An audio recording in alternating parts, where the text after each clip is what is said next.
og holder ved til den dag, jeg ikke trækker vejret mere. Lige nu der er vi sat på en prøve, og jeg er utrolig ulykkelig, ligesom alle os andre. Jeg har en hest derhjemme, der er 3 år. Den skal i prøveløb i aften på Car Center Racetrack. Jeg ved ikke, om den har en fremtid, men det var min plan. Det rammer os alle sammen personligt. Hvad skal vi gøre? Vi skal kæmpe for det her. Vi giver ikke op, før det her det bliver noget godt. Hvad skal vi?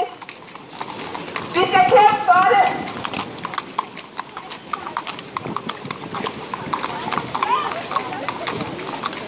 Gør hun ikke?